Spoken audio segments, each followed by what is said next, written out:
Okay, everybody, welcome back once again. And this is the next class of moving charges and magnetism. और आज की class में जो हम पढ़ने जा रहे हैं वो एक डिवाइस है जिसको हम बोलते हैं cyclotron.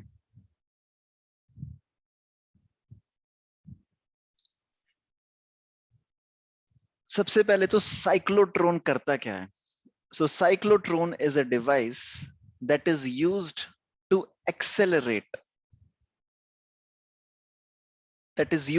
accelerate charged particles. So एक चीज तो कंफर्म होगी, ये काम करता है सिर्फ चार्ज्ड पार्टिकल्स पे। और साइक्लोट्रॉन करता क्या है? It accelerates the charged particles. It is used to accelerate charged particles to very high speeds.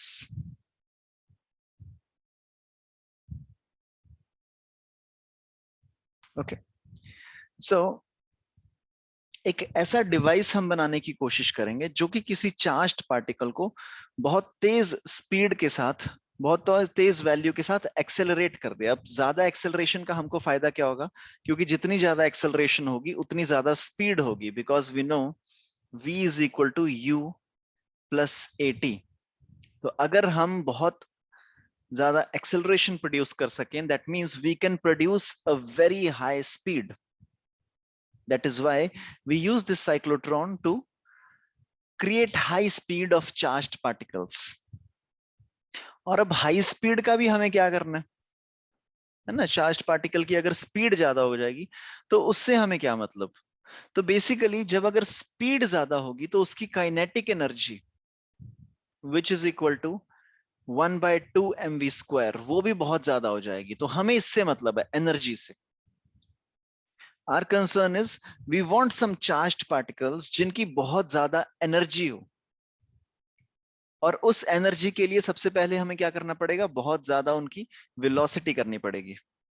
और बहुत ज्यादा वेलोसिटी करने के लिए हमें क्या करना पड़ेगा? बहुत ज्यादा उनकी एक्सेलरेशन करनी पड़ेगी। और बहुत ज्यादा एक्सेलरेशन करने के लिए जो हम डिवाइस को यूज करेंगे उस डिवाइस का नाम है साइक्लोट्रॉन। ठीक है जी। सो तुम यहाँ पे लिख सकते हो थोड़ा थोड़ा। So cyclotron is a device that is used to accelerate charged particles to very, you can write this word, to very high speeds. Okay, and then in the bracket you can write and thus very high kinetic energies. Okay, now हमको ये तो पता चल गया ये cyclotron करता क्या है। अब ये कैसे करता है, इसकी वर्किंग क्या है, फंक्शनिंग क्या है, कंस्ट्रक्शन क्या है, वो सारी चीजें हम आज की क्लास में देखेंगे कि साइक्लोट्रॉन एक्चुअली में काम कैसे करता है। लेकिन उससे पहले हम ये देख लें कि इसका फायदा क्या है। सो साइक्लोट्रॉन का फायदा क्या है? साइक्लोट्रॉन के साथ हमको चार्ज्ड पार्टिकल्स मिल जाएंगे जो बहुत तेज मूव कर रहे होंगे, बहुत ज्यादा काइनेटिक एनर्जी के साथ। लेकिन इतने ज्यादा तेज चार्ज्ड पार्टिकल्स हमें करने क्या है? ये हमने पढ़ा था अपने सेमीकंडक्टर्स और एटम्स और न्यूक्लियाई वाले चैप्टर में। अगर हमको कोई रेडियो एक्टिव रिएक्शन करनी है, लेट्स से ये हमारा न्यूक्लियस, और न्यूक्लियस के around you have some electrons.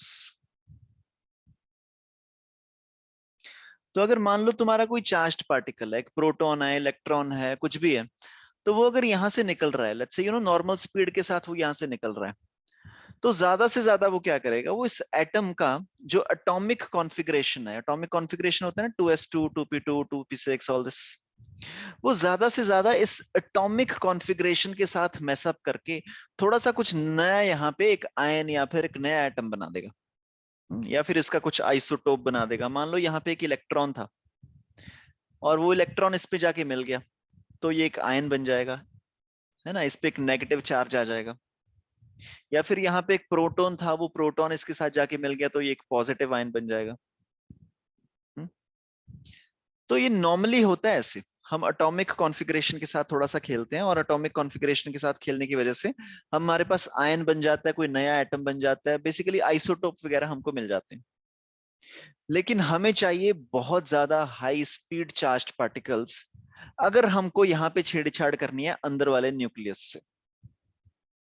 अंदर वाले न्यूक्लियस में अगर जाके हमको कुछ चेंज करना है, तो उसके लिए तुम्हारा नॉर्मल स्पीड का जो चार्ज्ड पार्टिकल है वो काम नहीं करेगा। इसके लिए तुम्हें चाहिए एक बहुत ही हाई स्पीड वाला charged particle, proton, neutron, deuteron, neutron छोड़ो, प्रोटॉन या फिर अल्फा पार्टिकल और एनीथिंग, बहुत हाई स्पीड वाला अल्फा पार्टिकल, ताकि जब वो यहां पे जाए अल्फा पार्टिकल, इन इलेक्ट्रॉन्स की वजह से वो अट्रैक्ट होगा और यहाँ पे ये जो पूरा का पूरा पॉजिटिव चार्ज है उसकी वजह से ये रिपेल होगा अल्फा पार्टिकल।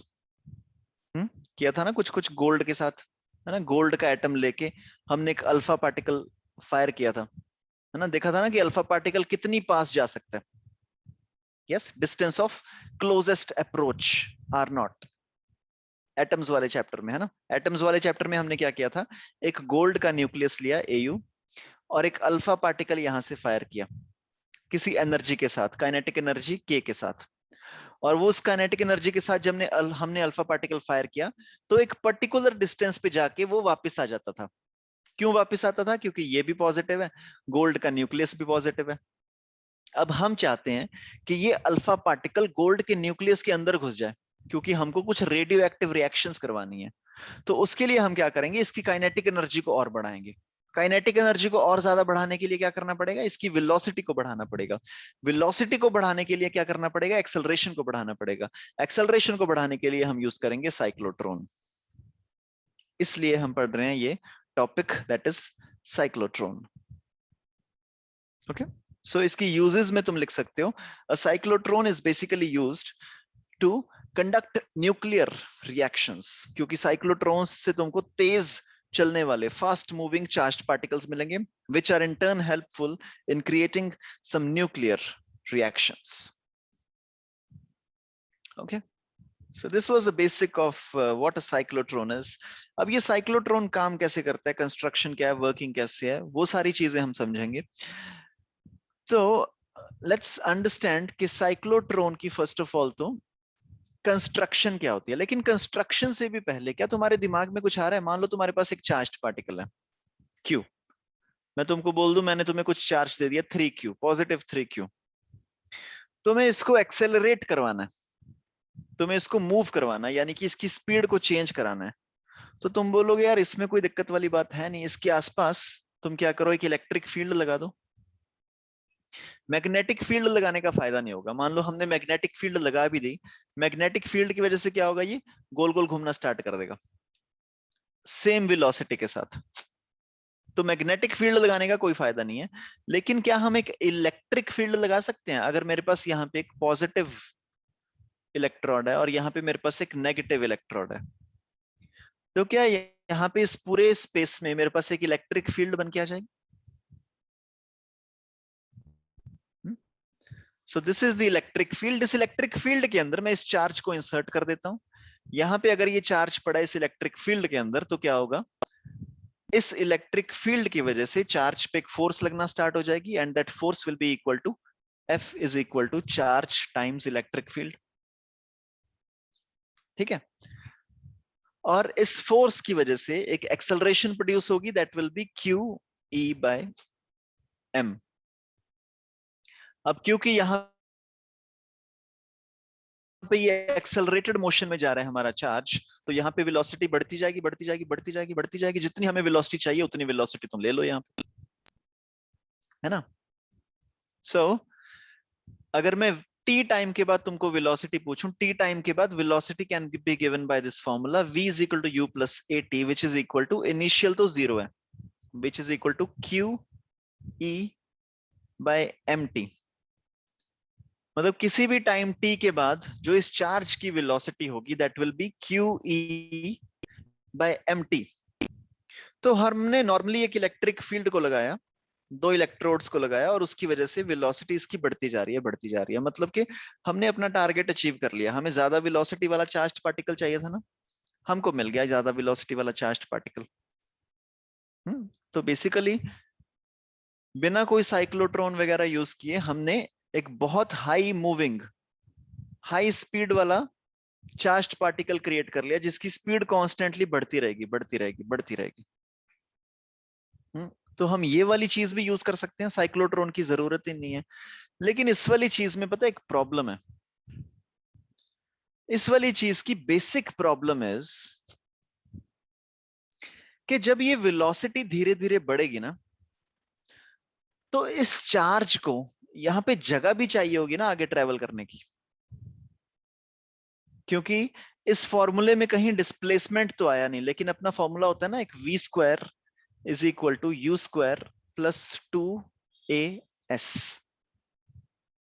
u तो चलो जीरो ही है, तो हम बोल सकते हैं v² is equal to 2as। तो मतलब कि जैसे जैसे वेलोसिटी बढ़ेगी वैसे वैसे डिस्प्लेसमेंट भी बढ़ेगी। ठीक है, तो पहली लिमिटेशन हमारी क्या होगी इस मॉडल की? सबसे पहले हमें तो अपनी लैब में बहुत बड़ी जगह चाहिए होगी, एक बहुत बड़ा एरिया चाहिए होगा जहां पे ये चार्ज पूरा मूव करेगा और बहुत आगे जाके इसकी स्पीड बनेगी कंसिडरेबल जो हमको चाहिए। ठीक है, सो वन थिंग इज कि हमको ये डिस्प्लेसमेंट बहुत ज्यादा चाहिए होगी, मतलब कि हमारे लैब में जो अपरेटस बनेगा वो बहुत हमको ज्यादा लेंदी और कॉस्टली पड़ेगा। Okay, this is limitation number 1।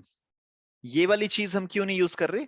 Cyclotron की जगह हमने ये वाला कॉन्सेप्ट क्यों नहीं यूज किया? क्योंकि इसमें क्या हो रहा है, सबसे पहले तो हमको एक बहुत बड़ा लैब का अपरेटस चाहिए होगा। हम्म? और सेकंड लिमिटेशन जो इससे भी ज्यादा लॉजिकल तुम्हें लगेगी, अगर हम डिस्टेंस को बहुत ज्यादा बढ़ा दें, मतलब कि अपने इलेक्ट्रोड्स के बीच में डिस्टेंस को बढ़ा दें, ये मेरा पॉजिटिव इलेक्ट्रोड, ये नेगेटिव इलेक्ट्रोड, क्योंकि हमको ज्यादा स्पीड चाहिए उसके लिए इलेक्ट्रोड्स को दूर दूर रखना पड़ेगा, बहुत ज्यादा दूर रखना पड़ेगा। और अगर हम इलेक्ट्रोड्स को बहुत ज्यादा दूर रखेंगे तो उसकी वजह से तुम्हारी इलेक्ट्रिक फील्ड कम हो जाएगी।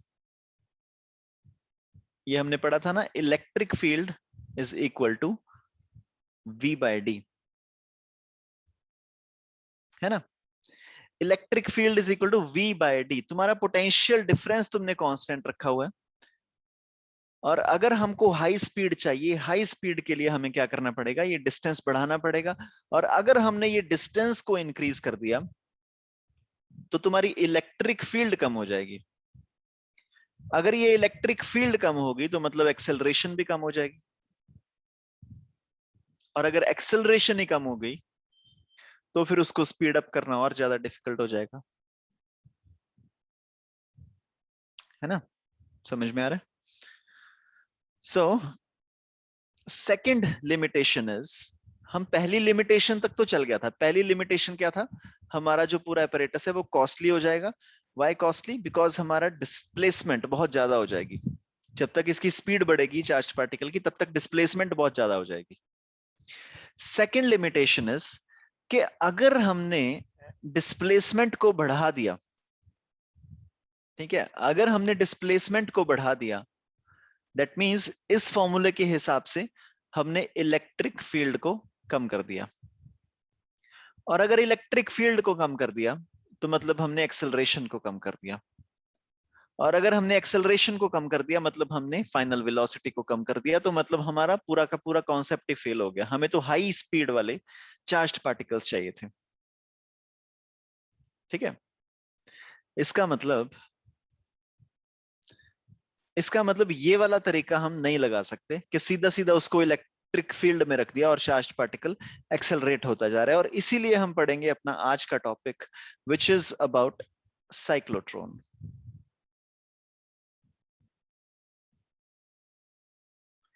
Which is about cyclotron. अब पिछले वाली स्लाइड में हमने देखा कि प्रॉब्लम क्या आ रही है? प्रॉब्लम आ रही है कि डिस्टेंस कम पड़ रहा है। इलेक्ट्रिक फील्ड तो सही लगी है हमारी, यहाँ पे एक पॉजिटिव इलेक्ट्रोड है, यहाँ पे नेगेटिव इलेक्ट्रोड है, इसके अंदर चार्ज्ड पार्टिकल मूव कर रहा है राइट की तरफ। पिछले वाले केस में हमने देखा कि हमारे पास ना डिस्टेंस कम पड़ रहा है, यहां तक ही जा सकता है चार्ज्ड पार्टिकल। और इस डिस्टेंस पे जितनी वेलोसिटी बढ़ गई उसके बाद वेलोसिटी हम बढ़ा नहीं सकते। तो क्यों ना कुछ इस तरीके से क्रिएट किया जाए कि ये जो चार्ज्ड पार्टिकल है वो यहां तक जाए, उसकी वेलोसिटी बढ़ जाए, फिर वो यहीं पे घूम के आ जाए, और फिर वो यहीं पे घूम के आ जाए, घूमता रहे घूमता रहे घूमता रहे, और वो घूमता भी रहे और हमें ज्यादा डिस्प्लेसमेंट की जरूरत भी नहीं पड़े।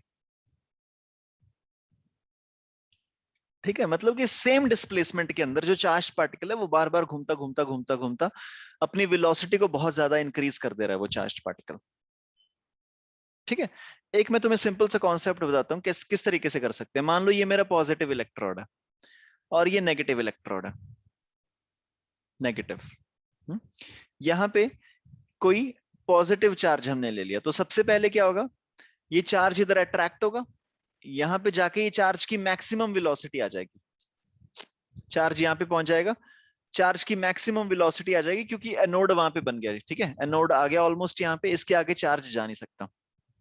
तो तुम क्या करो, इस टाइम पे पोलैरिटी बदल दो, इसको कर दो नेगेटिव, इसको कर दो पॉजिटिव।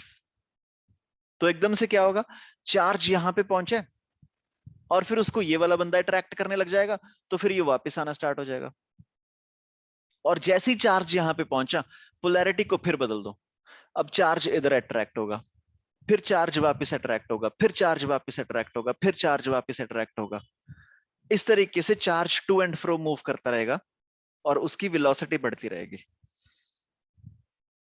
ये भी एक कॉन्सेप्ट हो सकता है, लेकिन इसमें भी एक प्रॉब्लम है, इसमें भी एक प्रॉब्लम है, हम इसको नहीं यूज कर सकते। देखो, इसको डिजाइन करना बहुत आसान है।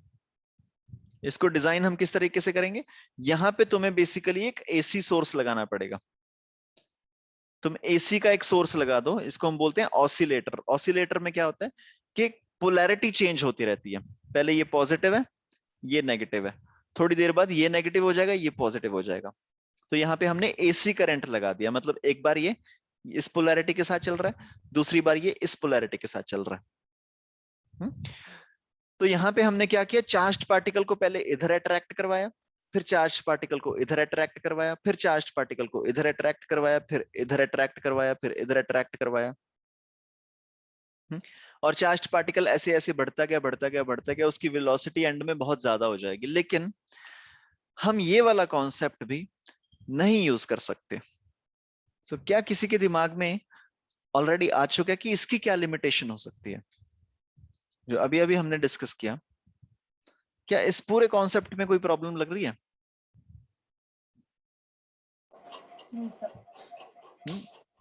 So the problem here is, एक बहुत ही सटल सी चीज हमने नोटिस नहीं की। जब हमने चार्ज को यहां पे इधर अट्रैक्ट करवाया राइट वाली साइड पे, तो चार्ज बिल्कुल राइट मोस्ट पोजीशन पे पहुंच गया एनोड के पास। उसके बाद जब हमने चार्ज को वापस अट्रैक्ट करवाया पोलैरिटी चेंज करके, तब वापस जाने के लिए चार्ज को एक बार रुकना पड़ेगा ना।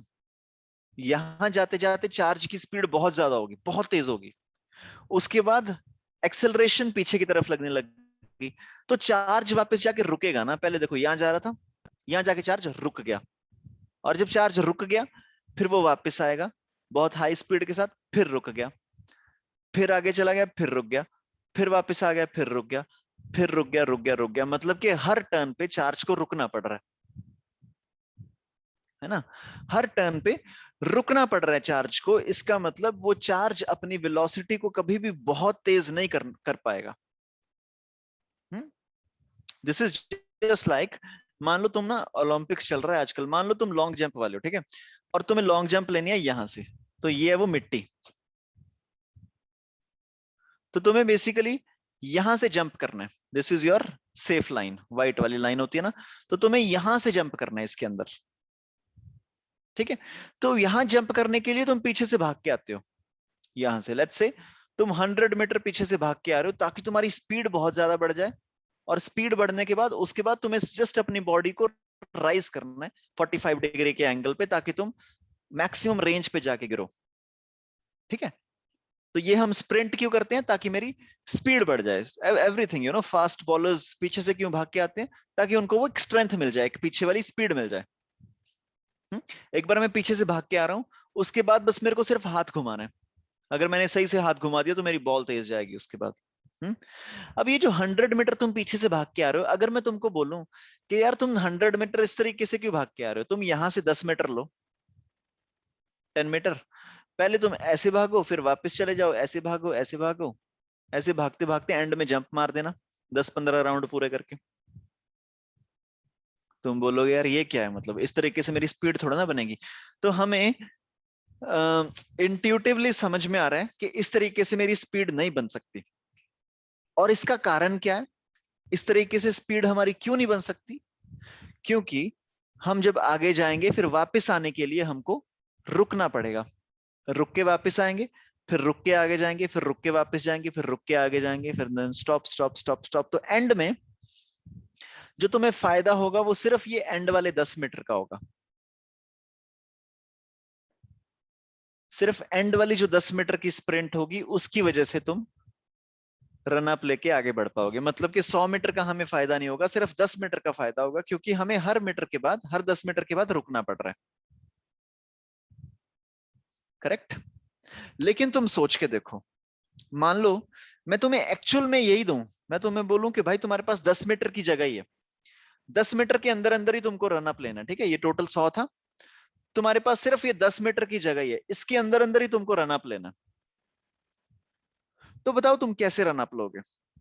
ठीक है, तुम्हें रन अप भी पूरा लेना है बढ़िया से, जितना तुम ले सकते हो, लेकिन तुम्हारे पास जगह भी ये सिर्फ 10 मीटर की है। तो क्या हम ऐसा करेंगे कि यहां से भाग के आएंगे और उसके बाद ना यहां पे रुक के वापस नहीं आएंगे?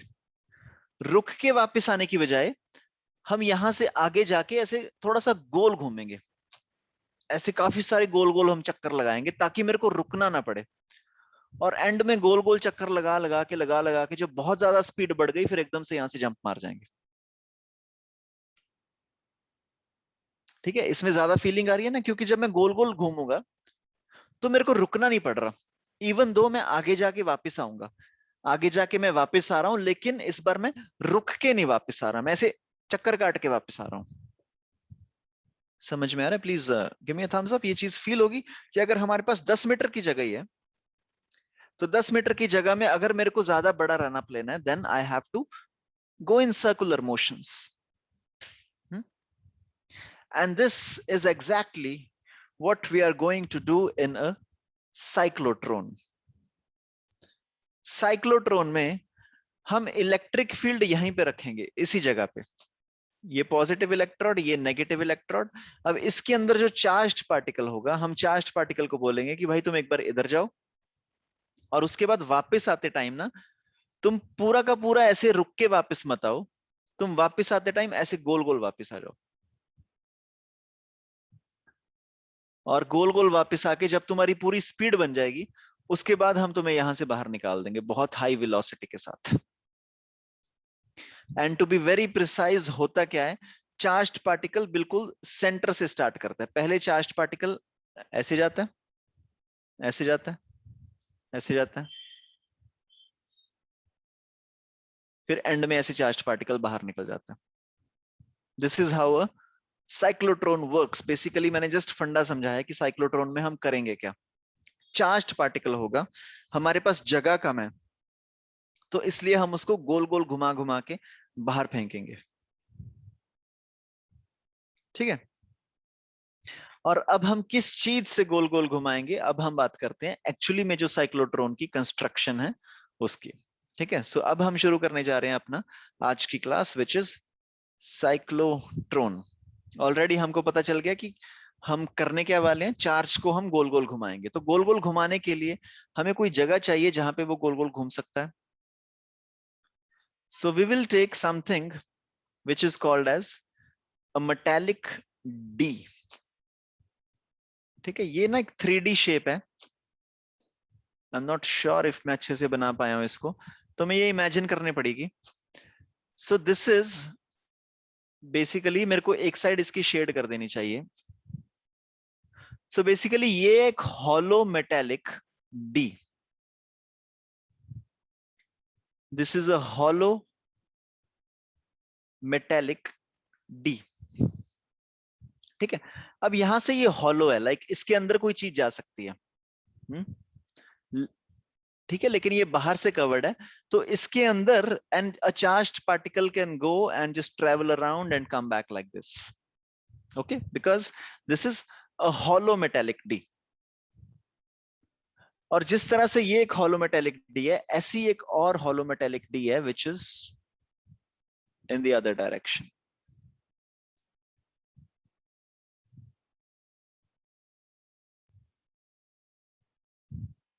ओके, इन दोनों को तुम ऐसे लगा लो, अगर तुमको इमेजिन करना है, तुम सोच के देखो एक बड़ा सा सिलेंडर है तुम्हारे पास, ठीक है। तो ये एक बहुत बड़ा सिलेंडर है तुम्हारे पास। इस बहुत बड़े सिलेंडर का ना छोटा सा हिस्सा काट लो, ये वाला इतना, सिर्फ नीचे का इतना इतना काट लो, तो तुम्हारे पास क्या बचा? तुम्हारे पास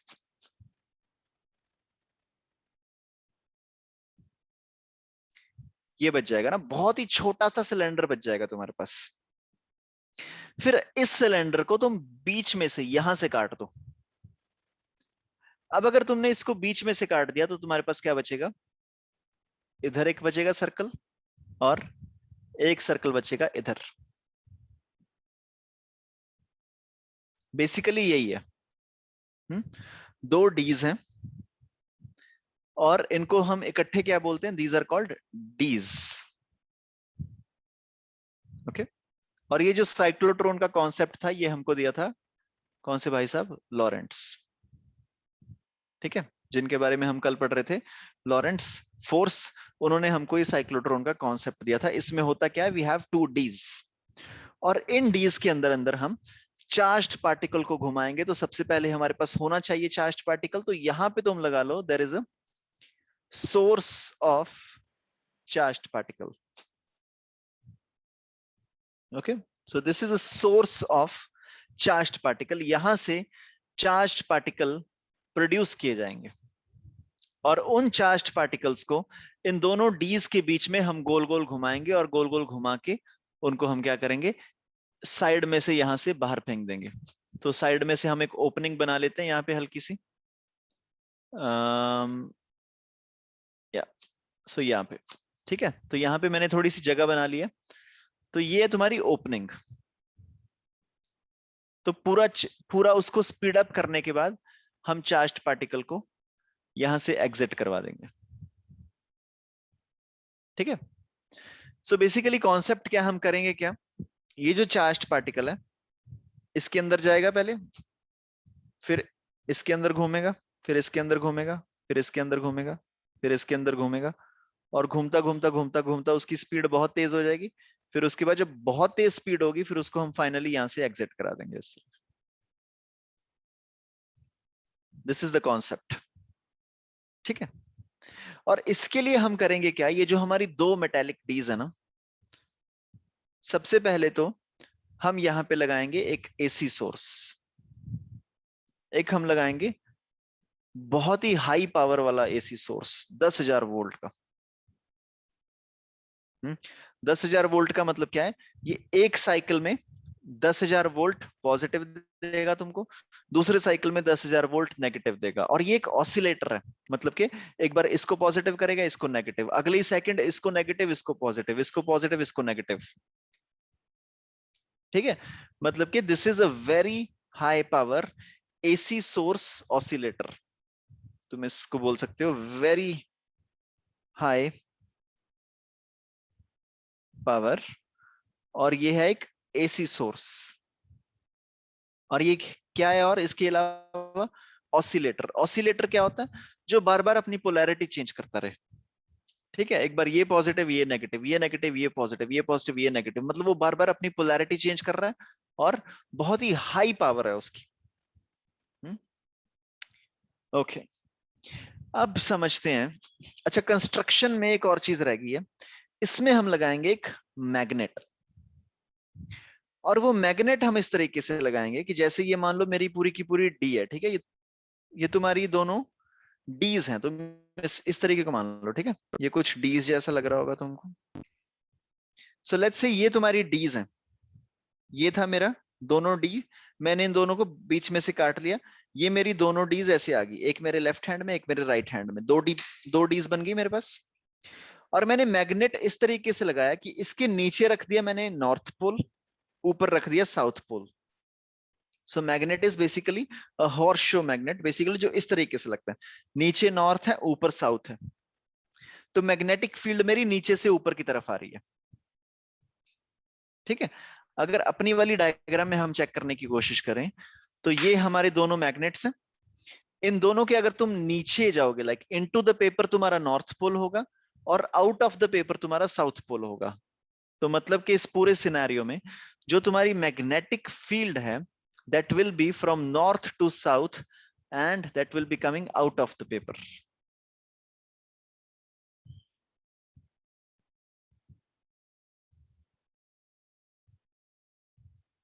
ओके हमने मैग्नेटिक फील्ड को इस तरीके से लगाया that magnetic field is acting out of the paper.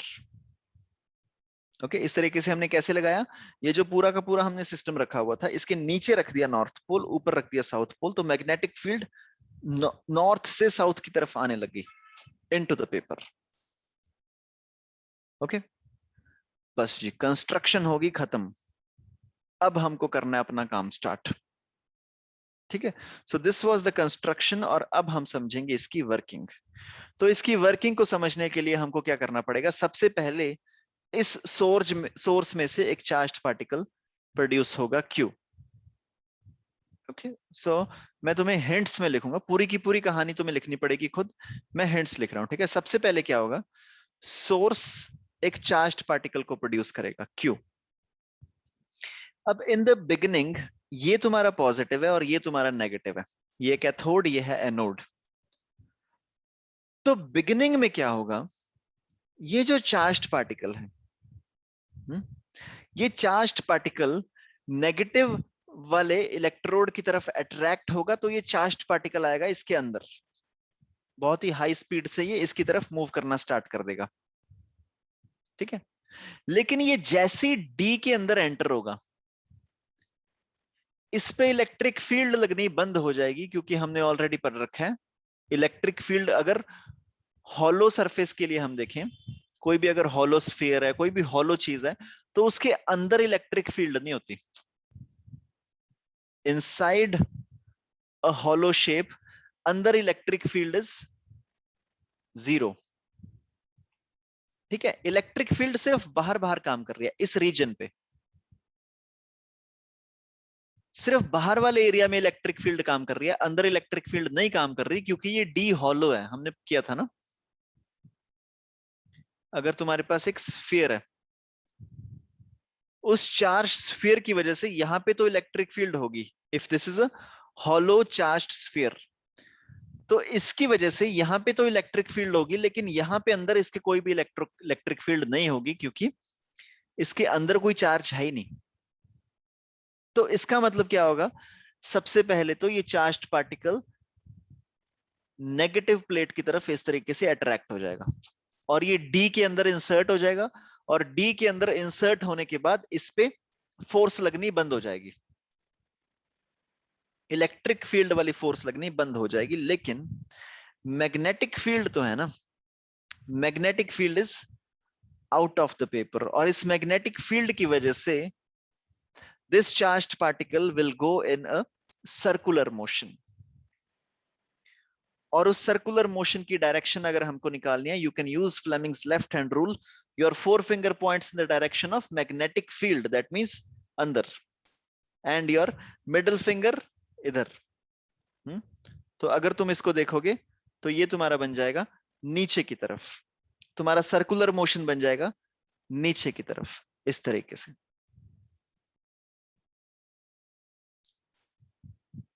Okay सबसे पहले इलेक्ट्रिक फील्ड की वजह से ये चार्ज यहां तक पहुंच गया, जब ये चार्ज यहां तक पहुंच गया उसके बाद इलेक्ट्रिक फोर्स इस पे लगनी बंद हो गई, क्योंकि वो डी के अंदर आ गया.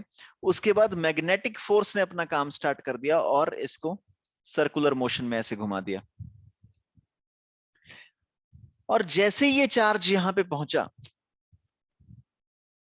जैसे ये चार्ज यहां पे पहुंचा, हमने नीचे से बदल दी पोलैरिटी, हमने इसको कर दिया नेगेटिव, इसको कर दिया पॉजिटिव.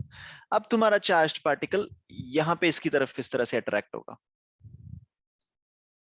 और जैसे ही वो चार्ज्ड पार्टिकल तुम्हारा इस डी के अंदर एंटर होगा, यहाँ पे इलेक्ट्रिक फील्ड लगनी बंद हो जाएगी, लेकिन मैग्नेटिक फील्ड अभी भी लग रही है. और अब मैग्नेटिक फील्ड की वजह से सर्कुलर मोशन किस डायरेक्शन में होगा, ऊपर, क्योंकि वेलोसिटी की डायरेक्शन बदल गई ना. सो अब ये तुम्हारा सर्कल बनेगा इस तरीके से यहां तक. अब जैसे ही वो बाहर इस इलेक्ट्रिक फील्ड वाले एरिया में आएगा, एक बार दोबारा से यहाँ पे फोर्स लगेगी और चार्ज्ड पार्टिकल पहुंच जाएगा यहाँ पे, फिर यहाँ पे एक सर्कुलर मोशन होगा. फिर यहाँ पे एक्सेलरेशन होगी, फिर यहाँ पे एक सर्कुलर मोशन होगा, फिर यहाँ पे एक्सेलरेशन होगी, फिर यहाँ पे एक सर्कुलर मोशन, फिर acceleration circular motion, acceleration circular motion, और ये बढ़ता बढ़ता बढ़ता बढ़ता इसकी स्पीड बहुत ज्यादा बढ़ जाएगी, and finally this very fast moving electron will come out from this exit tunnel. ठीक है, तो इसमें ना दो तीन चीजें बहुत ही हमें समझने वाली हैं। ठीक है, सबसे पहली चीज तो ये रेडियस कैसा बढ़ता जा रहा है उसका, है ना, क्योंकि जो हम सर्कुलर मोशन कर रहे हैं, पहले तो हमारा सर्कुलर मोशन सिर्फ इतना ही था यहाँ पे, उसके बाद वाला सर्कुलर मोशन ये था, उसके बाद वाला सर्कुलर मोशन ये था, उसके बाद वाला सर्कुलर मोशन ये था। ये सर्कुलर मोशन का रेडियस क्यों बढ़ता जा रहा है? तो अगर हम सर्कुलर मोशन के रेडियस को एक बार दोबारा से याद करें, radius was equal to mv by qb। Magnetic field की वजह से जो रेडियस होगा, that radius is equal to mv by qb। Mass constant है, q कांस्टेंट है, b कांस्टेंट है, लेकिन वेलोसिटी उसकी इंक्रीज कर रही है ना। इस इलेक्ट्रिक फील्ड की वजह से हर बार उसकी थोड़ी सी वेलोसिटी इंक्रीज कर जाती है, जिसकी वजह से हर बार हमारा थोड़ा सा रेडियस इंक्रीज कर जाता है। ठीक है, हर बार थोड़ा थोड़ा सा रेडियस इंक्रीज कर जाता है, जिसकी वजह से it is going in concentric loops like this.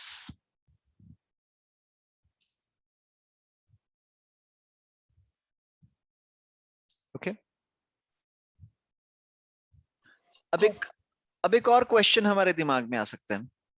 हमको ये पूछा जा सकता है कि जब ये चार्ज्ड पार्टिकल यहां से बाहर निकला, तो बाहर निकलते टाइम इसकी वेलोसिटी क्या थी? बाहर निकलते टाइम चार्ज्ड पार्टिकल की वेलोसिटी क्या थी, या फिर इसकी काइनेटिक एनर्जी क्या थी? तो उसके लिए हम क्या करेंगे, यही वाला फॉर्मूला यूज करेंगे। जो भी इस चार्ज्ड पार्टिकल का लास्ट वाला सर्कल होगा, उस एंड वाले सर्कल में इस चार्ज्ड पार्टिकल का जो सर्कुलर मोशन है, उसका रेडियस कितना होगा? जो ये साइक्लोट्रॉन का रेडियस है। ये साइक्लोट्रॉन जो हमने जिस चीज से बनाया, उसका जो रेडियस है वही रेडियस होगा, क्योंकि एंड में ये कैसे निकलेगा? बिल्कुल जब सबसे बड़ा वाला सर्कल कंप्लीट करेगा, तभी ये बाहर निकलेगा ना यहां से। तो अगर हम यहाँ पे आर को पुट कर दें साइक्लोट्रॉन का radius, which is equal to M V by Q B, तो यहां से तुम्हारा आ जाएगा वेलोसिटी, जो फाइनल वेलोसिटी आएगी, दैट विल बी साइक्लोट्रॉन का radius into Q B by M.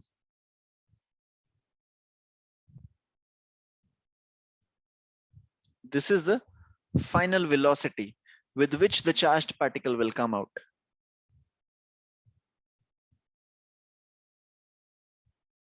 और अगर मैं तुमसे ये पूछ लूं कि फाइनल जब ये बाहर निकलेगा, उस टाइम पे काइनेटिक एनर्जी कितनी होगी, तो काइनेटिक एनर्जी का तुम फॉर्मूला लगा सकते हो। Kinetic energy is half M V square, which is equal to half into M into V का स्क्वायर, मतलब कि साइक्लोट्रॉन के रेडियस का स्क्वायर, क्यू का स्क्वायर, मैग्नेटिक फील्ड का स्क्वायर डिवाइडेड बाय एम का square, which is equal to M और ये 2 कट जाएगा, which is equal to cyclotron के रेडियस का स्क्वायर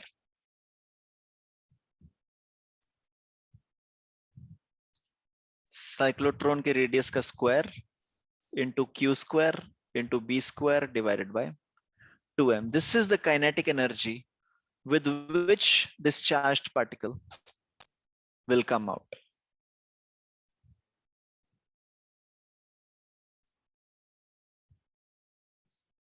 Okay.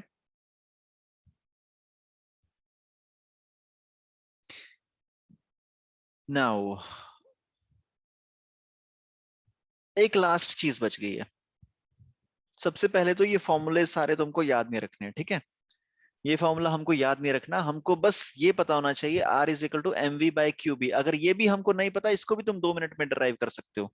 ये किस तरीके से आया? Because you know M V square by R is equal to Q V B. ठीक है, यहां से कुछ ना कुछ कैलकुलेशन करके तुमने निकाला रेडियस, जो साइक्लोट्रॉन का जो सर्कुलर मोशन में हम निकलते हैं, उसमें रेडियस कितना होता है? M V by Q B. और एक बार मेरे को सर्कुलर मोशन का रेडियस पता चल गया, और मेरे को पता चला कि मैक्सिमम वेलोसिटी इसकी कब होगी, जब इसका मैक्सिमम रेडियस होगा। मैक्सिमम रेडियस कब होगा, जब ये radius will be equal to the radius of the cyclotron. तो यहाँ पे आर की जगह मैंने साइक्लोट्रॉन का रेडियस निकल दिया, रख दिया। वहां से जो मेरे पास वेलोसिटी आई, that is the maximum velocity जिसके साथ ये बाहर निकलेगा। और काइनेटिक एनर्जी के लिए मैंने सिंपली फॉर्मूला लगा दिया 1/2 mv²।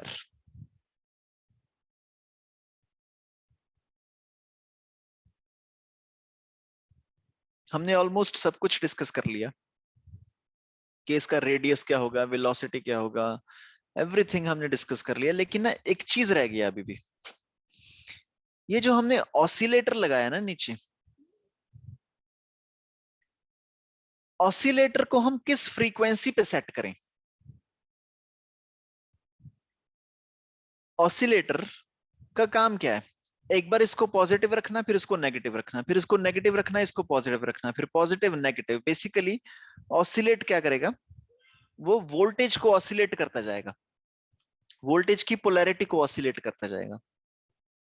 तो उसमें हम क्या टाइम सेटिंग करें, हम क्या फ्रीक्वेंसी रखें ऑसिलेटर की, ताकि हमारी कैलकुलेशन बिल्कुल सेट बैठ जाए। ओके, हम किस तरीके से चाहते हैं, पहले रिक्वायरमेंट समझ लेते हैं कि what exactly do we need. यहां पे हमारे पास एक डी है, यहां पे हमारे पास दूसरी डी है। हमारी रिक्वायरमेंट है कि यहाँ पे ये एक पॉजिटिव टर्मिनल, ये एक नेगेटिव टर्मिनल, यहां से सोर्स निकला और वो यहां तक पहुंच गया। उसके बाद उसने एक सर्कुलर चक्कर किया। हम चाहते हैं कि अब इस मोमेंट पे साइक्लोट्रॉन की पोलैरिटी बदल जाए, मतलब कि ये जो हमने कैथोड एनोड लगाया, अब ये नेगेटिव बन जाए, ये पॉजिटिव बन जाए। फिर वो यहां पे जाएगा, फिर वो ऐसे एक हाफ सर्कल करेगा। तो हम चाहते हैं इस हर हाफ सर्कल के बाद उसकी पोलैरिटी बदल जाए। ठीक है, तो हम चाहते हैं कि हर हाफ सर्कल के बाद साइक्लोट्रॉन की पोलैरिटी बदल जाए। तो बेसिकली हमको ये कैलकुलेट करना है कि ये हाफ सर्कल कितनी देर में हो रहा है। हाफ सर्कल कितनी देर में हो रहा है, ये कैलकुलेट करने के लिए पहले हम ये निकाल लेते हैं कि फुल सर्कल कितनी देर में हो रहा है। हमको पता है if radius is equal to mv/qb, radius depend कर रहा है वेलोसिटी पे, radius is equal to mv/qb। लेकिन तुम्हारा जो टाइम पीरियड होता है that does not depend upon the velocity, ये हमने देखा था ना, because time period is 2 pi r by velocity which is equal to 2 pi mv by qb into velocity which is equal to 2 pi m by qb। इसमें velocity आया नहीं, 2 is constant, pi is constant, mass is constant, q is constant, b is constant। मतलब के ये जो सारे circular rounds कर रहा है, इवन दो अलग अलग वेलोसिटीज पे कर रहा है, but still in all these circular rounds the time period is the same. और हमें पोलैरिटी कितनी देर बाद चेंज करनी है, when it completes half a circle. मतलब कि अगर हम t को डिवाइडेड बाय 2 कर दें, सो this is t and t/2 will be pi m by qb। मतलब कि pi m by qb time के बाद हमको इसकी पोलैरिटी चेंज करनी है। दैट मींस अगर मान लो तुमने 10,000 वोल्ट वाला साइक्लोट्रॉन ले लिया, दिस इज 10,000 वोल्ट, तो पहले हाफ साइकिल में वो क्या होगा, वो इस तरह से जाएगा 10,000 वोल्ट। और यहां पे ये कितना टाइम है, this is pi M by Q B. Pi M by Q B के बाद से उसका दूसरा हाफ साइकिल स्टार्ट हो जाएगा, और ये कितना है 2 पाई एम बाय क्यूबी, और उसके बाद उसका पॉजिटिव हाफ साइकिल, फिर 3 पाई एम बाय क्यूबी पे उसका negative half cycle, like this like this like this. मतलब कि हर पाई एम बाय क्यूबी टाइम के बाद you have to change the polarity of the cyclotron।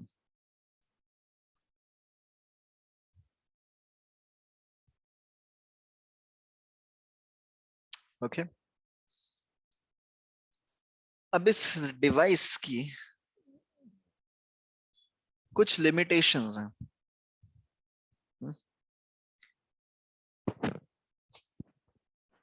सबसे पहली लिमिटेशन तो कि ये न्यूट्रल पार्टिकल्स को एक्सेलरेट नहीं कर सकता। सो लिमिटेशंस ऑफ साइक्लोट्रॉन है, सबसे पहले तो ये न्यूट्रल पार्टिकल्स को एक्सेलरेट करने के लिए ये इसकी कैपेसिटी नहीं है। ठीक है, वैसे मतलब ये इतनी बड़ी लिमिटेशन नहीं है, क्योंकि सीधा सीधा पता ही चल रहा है, हमने हमने बोला ही था कि भाई चार्ज्ड पार्टिकल को एक्सेलरेट करेगा। डेफिनेशन में ये है कि चार्ज्ड पार्टिकल को एक्सेलरेट करेगा, तो ये इतनी बड़ी लिमिटेशन नहीं है, लेकिन किताबों में ऐसा लिखा होता है तो हमने भी लिख दिया कि सबसे पहली लिमिटेशन क्या है, ये न्यूट्रल पार्टिकल को चार्ज नहीं कर सकता। लेकिन इसकी दूसरी लिमिटेशन बहुत ही ज्यादा बड़ी है। दूसरी लिमिटेशन क्या है कि ये इलेक्ट्रॉन को भी एक्सेलरेट नहीं कर सकता। अब तुम सोच रहे होगे यार इलेक्ट्रॉन में क्या प्रॉब्लम है, इलेक्ट्रॉन तो चार्ज्ड पार्टिकल है ना, वो सारी कंडीशंस वगैरह सेटिस्फाई कर रहा है, तो ये इलेक्ट्रॉन को क्यों नहीं एक्सेलरेट कर पा रहा? द रीजन बीइंग इलेक्ट्रॉन का मास बहुत कम होता है। तो जो इसकी लिमिटेशन है, basically second limitation is it can not accelerate very light particles.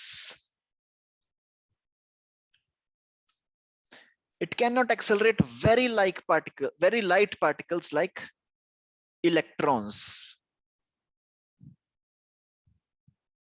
ठीक है, बहुत ही जो हल्के पार्टिकल्स होते हैं उसको ये एक्सेलरेट नहीं कर पाएगा। अब तुम सोच रहे होगे कि यार ये क्या प्रॉब्लम होगी? एक्सेलरेट मतलब इलेक्ट्रॉन तो एक चार्ज्ड पार्टिकल है, तो उसको एक्सेलरेट कर देना चाहिए था। लेकिन इसमें प्रॉब्लम पता क्या है, जो तुम्हारा साइक्लोट्रॉन है ये वाला,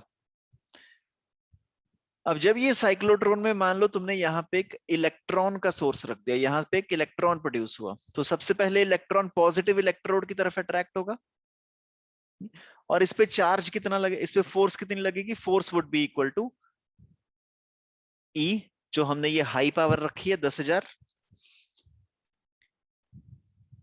multiplied by the charged particle, जितना भी होगा, मतलब कि force would be equal to Q E, electric force ये होगी। और उसकी एक्सेलरेशन कितनी होगी, एक्सेलरेशन कितनी होगी, E Q by M. So इस इलेक्ट्रॉन की acceleration will be equal to E Q by M. E Q तो सेम ही है चाहे कोई भी चार्ज पार्टिकल रखो, लेकिन इसका मास बहुत ज्यादा कम है। क्योंकि इसका मास बहुत ज्यादा कम है, इसलिए इसकी वेलोसिटी बहुत ज्यादा बढ़ जाती है। इसकी वेलोसिटी इतनी ज्यादा बढ़ जाती है, इसकी velocity almost becomes comparable to the velocity of light. ठीक है, तो तुम सोच रहे होगे कि यार ये तो बहुत अच्छी बात है, वेलोसिटी बढ़ जाती है ना, वेलोसिटी बढ़ जाती है तो मतलब ये तो अच्छी बात है कि बहुत ज्यादा एक्सेलरेट करना है, मतलब इनफैक्ट ये तो अच्छी चीज होगी। लेकिन अब हम याद करेंगे एक बार आइंस्टाइन भाई साहब को दोबारा से।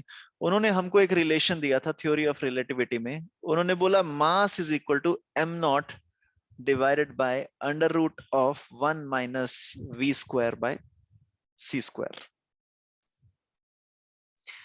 इस इक्वेशन को हम जनरली इग्नोर कर देते थे काइनेमेटिक्स में, वर्क पावर एनर्जी में, बाकी सारे चैप्टर्स में, क्योंकि कभी भी किसी ऑब्जेक्ट की वेलोसिटी स्पीड की वेलोसिटी के साथ कंपेरेबल नहीं होती थी। अब लेकिन यहाँ पे इलेक्ट्रॉन की velocity is almost comparable to the velocity of the light, जिसकी वजह से this factor will become a significant factor. और अगर ये फैक्टर एक सिग्निफिकेंट फैक्टर बन गया तो ये पूरा का पूरा फैक्टर एक सिग्निफिकेंट फैक्टर बन जाएगा, जिसकी वजह से ये पूरा का पूरा फैक्टर एक सिग्निफिकेंट फैक्टर बन जाएगा। अब क्योंकि उसकी वेलोसिटी बहुत ज्यादा बढ़ गई है, तो मतलब उसका ये जो एपरेंट मास है, एपरेंट मास भी बहुत ज्यादा बढ़ जाएगा। ठीक है, लेकिन एपरेंट मास बढ़ने से हमें क्या प्रॉब्लम है, तुम सोच के देखो, उसका मास ऑलरेडी बहुत कम है, 9.1 into 10 raise to the power minus 31 kg। क्योंकि वो इतना लाइट पार्टिकल है, इसीलिए वो इतनी तेज वेलोसिटी पे चल पा रहा है, जिसकी वजह से उसका एपरेंट मास थोड़ा थोड़ा सा बढ़ रहा है। इससे हमें क्या प्रॉब्लम है, तो हमें यहाँ पे एक छोटी सी प्रॉब्लम ये है कि जो टाइम पीरियड होता है ना साइक्लोट्रॉन का, साइक्लोट्रॉन का हमने टाइम पीरियड निकाला था कहीं पे, वेयर इज इट, चलो दोबारा से निकाल देते हैं। सो this is the radius mv by qb। ये तो हो गया रेडियस। अगर हमें टाइम पीरियड निकालना है तो हम टाइम पीरियड निकालने के लिए क्या करेंगे, 2 pi radius by velocity which is equal to 2 pi, radius की जगह मैं लिख रहा हूं mv by qb into v which is equal to 2 pi m by qb। तो मतलब हम जो साइक्लोट्रॉन में ऑसिलेटर बनाएंगे, उस ऑसिलेटर को हमें किस फ्रीक्वेंसी पे सेट करना पड़ेगा कि हर पाई m बाय क्यूबी टाइम के बाद वो अपनी पोलैरिटी चेंज करे। हमने यही कैलकुलेट किया था ना थोड़ी देर पहले। हर पाई m बाय क्यूबी टाइम के बाद ऑसिलेटर को अपनी पोलैरिटी चेंज करनी थी, लेकिन इलेक्ट्रॉन वाले केस में क्या हो गया, तुम्हारा मास तो वेरिएबल है, जैसे जैसे उसकी स्पीड बढ़ती जाएगी इलेक्ट्रॉन की, वैसे वैसे ये मास बढ़ता जाएगा। मतलब ऐसी कोई पर्टिकुलर फ्रीक्वेंसी है ही नहीं जिसपे तुम अपने साइक्लोट्रॉन के ऑसिलेटर को सेट कर पाओ। And that is why this is the second limitation, कि इस साइक्लोट्रॉन की वजह से हम बहुत छोटे जो पार्टिकल्स होते हैं उनको भी एक्सेलरेट नहीं कर सकते। Alright, please give me a thumbs up everybody अगर ये सब कंस्ट्रक्शन वर्किंग सब कुछ समझ में आ गया तो। ठीक है, मैंने पूरा डिटेल में एक एक पॉइंट कवर करके तुमको सब कुछ समझा दिया। अब इसको लिखना कैसे है कंस्ट्रक्शन वर्किंग, वो तुम्हें खुद से करना पड़ेगा। ठीक है, तो हमारे पास 5 मिनट है। हम 5 मिनट में क्या करेंगे, पूरी क्लास को एक बार दोबारा से रिवाइज कर रहे हैं। And I also want to give you a visual effect of how a cyclotron basically looks like. Okay, so please pay attention. मैं एक वीडियो चला रहा हूं but I would be commentating on this.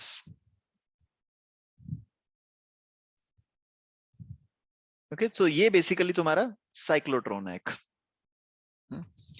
So just keep watching. हाँ, so ये जो दो इंसान खड़े हैं इसमें से एक इंसान है लॉरेंट्स। इन्होंने हमारा ये साइक्लोट्रॉन जो था वो डिस्कवर किया था सबसे पहली बार। So it looks something like this. ये किसके काम आता है, चार्ज्ड पार्टिकल्स को एक्सेलरेट करने के काम आता है। बहुत ही हाई स्पीड पे एक्सेलरेट करता है ये चार्ज्ड पार्टिकल्स को। तो एग्जांपल्स में इन्होंने हमको ड्यूट्रॉन और प्रोटॉन दिखाया था, इलेक्ट्रॉन नहीं दिखाया, क्योंकि इलेक्ट्रॉन को हम चार्ज इससे नहीं कर सकते। ये तुमको फीलिंग आ गई होगी देख के। ये दो डीज हमारी कुछ इस तरीके से दिखती हैं। और कुछ येलो लाइंस तुमको दिख रही होंगी, वो येलो लाइंस क्या है, वो मैग्नेटिक फील्ड प्रोड्यूस कर रही थी नीचे से ऊपर। नीचे हमने लगाया था नॉर्थ पोल, ऊपर हमने लगाया था साउथ पोल। ओके, ये तुम्हें सॉलिड दिख रही होंगी लेकिन ये सॉलिड नहीं है, ये हॉलो है। ठीक है, इन थोड़ी सी गलती रहेगी इनकी। इसके अंदर मूव कर सकता है तुम्हारा चार्ज्ड पार्टिकल। ओके, और इसके साथ हमने लगा दिया एक बहुत ही हाई पावर ऑसिलेटर। अब इसकी बहुत ज्यादा पावर है। ठीक है, 10,000 वोल्ट का है ये ऑसिलेटर। और इसका काम क्या है, ये अपनी पोलैरिटी चेंज करता रहेगा। जैसे जैसे हम आगे बढ़ते जाएंगे वो पोलैरिटी चेंज करता रहेगा। सबसे पहले पॉजिटिव, ऑरेंज वाली पॉजिटिव है, ब्लू वाली नेगेटिव है। थोड़ी देर के बाद क्या होगा, ऑरेंज वाली नेगेटिव हो जाएगी, ब्लू वाली पॉजिटिव हो जाएगी। ठीक है, तो मतलब बेसिकली वो स्विच करता रहेगा, वो ऑसिलेट करता रहेगा अपनी पोलैरिटी को। और जैसे कि हमने बोला कि नीचे हमने एक मैग्नेट लगा दिया, नीचे उसका नॉर्थ पोल है, ऊपर उसका साउथ पोल है। अगर नीचे नॉर्थ पोल है, ऊपर साउथ पोल है, तो मैग्नेटिक फील्ड कैसे जाएगी, नीचे से ऊपर की तरफ। ठीक है, तो नीचे से ऊपर की तरफ जाएगी तुम्हारी मैग्नेटिक फील्ड। जिस तरफ हमारा ये जो ब्लू डॉट्स जा रही है ना, that is the direction of the magnetic field. तो ये तो होगी, इस पूरे के पूरे सिस्टम को हमने रख दिया एक वैक्यूम चैम्बर में, ताकि बाहर से कुछ हवा वगैरह ना आए, इसलिए हमने ये लाल वाला वैक्यूम चैम्बर लगा दिया। और ये सारी होगी हमारी कंस्ट्रक्शन। ठीक है, अब हम देखेंगे कि एक्चुअली में ये साइक्लोट्रॉन काम कैसे करता है and what is the working of this cyclotron. तो उसके लिए हमने बीच में क्या किया, एक सोर्स रखा जो कि चार्ज्ड पार्टिकल्स को प्रोड्यूस करता है। तो मान लो यहाँ पे प्रोटॉन है या फिर ड्यूट्रॉन है, कोई भी हमारा चार्ज्ड पार्टिकल है, वो दोनों डीज के बीच में है। अब ये चार्ज्ड पार्टिकल दोनों डीज के बीच में, तो इस पे एक फोर्स लगेगी which is the electric force, which is also equal to Q E. Right, क्योंकि इलेक्ट्रिक फील्ड एक्ट कर रहा है और ये चार्ज्ड पार्टिकल है, तो क्यों इस पे फोर्स लगेगी, जिसकी वजह से इस पे एक एक्सेलरेशन लगेगी और ये नेगेटिव वाली प्लेट की तरफ मूव करना स्टार्ट कर देगा। लेकिन जैसे ये डी के अंदर पहुंचा, इस पे फोर्स लगनी बंद हो गई, क्योंकि मेटेलिक प्लेट के अंदर तो इलेक्ट्रिक फील्ड है नहीं, तो फोर्स सिर्फ उसी टाइम तक लगी थी जब तक ये डी के बाहर था। जैसे ये डी के अंदर गया, इलेक्ट्रिक फील्ड लगनी बंद होगी, लेकिन मैग्नेटिक फील्ड अभी भी है। उस मैग्नेटिक फील्ड की वजह से ये अभी गोल गोल घूमना स्टार्ट करेगा। और इसने जैसे ही ये सर्कल कंप्लीट किया, हाफ अ सर्कल, अब ये फिर इलेक्ट्रिक फील्ड वाले एरिया में वापस आ गया। अब हम क्या करेंगे, पोलैरिटी चेंज कर देंगे एक बार दोबारा से। और पोलैरिटी को अगर हमने एक बार दोबारा से चेंज किया, अब ये ऑपोजिट डायरेक्शन की तरफ अट्रैक्ट होगा। और ऑपोजिट डायरेक्शन की तरफ जब ये अट्रैक्ट होगा, उसके बाद एक बार दोबारा से वो डी तक पहुंचेगा, उसके अंदर जाके मैग्नेटिक फील्ड एक्ट करेगी, फिर दोबारा से डी तक पहुंचेगा, मैग्नेटिक फील्ड एक्ट करेगी। इस तरीके से ये सर्कल में घूमता रहेगा, घूमता रहेगा, घूमता रहेगा, और इस सर्कल का जो रेडियस होगा वो बढ़ता जाएगा, क्योंकि वेलोसिटी बढ़ती जा रही है। और अगर हमें ऑसिलेटर का पता करना है कि कितनी देर बाद हमें स्विच करना है, तो सर्कल का हमको हाफ टाइम लेना पड़ेगा, ठीक है, क्योंकि हाफ टाइम के बाद हमको ऑपोजिट डायरेक्शन में इलेक्ट्रिक फोर्स लगवानी है। इसलिए हम क्या करेंगे, हाफ सर्कल देखेंगे, हाफ सर्कल के बाद will switch the polarity of the oscillator. Correct. बस एक इसमें फाइनल चीज क्या है कि एंड में एक ओपनिंग होनी चाहिए, ताकि जब सर्कल वो घूमेगा घूमेगा घूमेगा, जब उसका मैक्सिमम रेडियस बन जाएगा, तो मैक्सिमम रेडियस पे वो फाइनली क्या होगा, उस एग्जिट डोर से बाहर निकल जाएगा। Alright, so this is basically the working and construction of a cyclotron। और ये जो आज की क्लास है, मैं तुम्हें इसके नोट्स भेज दूंगा, और I mean the video link I will be just sending it across to you. You can watch it and then you can, तुम अपने नोट्स बना लेना। एंड ये एक बहुत ही अच्छा टॉपिक है फॉर क्विक मार्क्स, ये तुम्हारे एनसीईआरटी +1 +2 में भी पूछा जाता है, एंड ऑल्सो इन कॉम्पिटिशन इसका कभी कभी डायरेक्ट क्वेश्चन आ जाता है कि एक साइक्लोट्रॉन है, उसका रेडियस इतना है, बताओ मैक्सिमम काइनेटिक एनर्जी कितनी होगी। सो अगर तुम इसको अच्छे से समझ गए हो आज की क्लास को, देन बहुत आसान है इस क्वेश्चन में से नंबर लेने। Alright everyone, so this was all from my side in today's class. हम मिलेंगे कल 7:30 बजे, और हो सकता है in the coming classes we can shift our timings to 11:30 AM. Okay, लेकिन फिलहाल के लिए कल हम 7:30 बजे मिलेंगे with the next topic. All right, thank you very much. I'll see you tomorrow 7:30. Yeah, bye.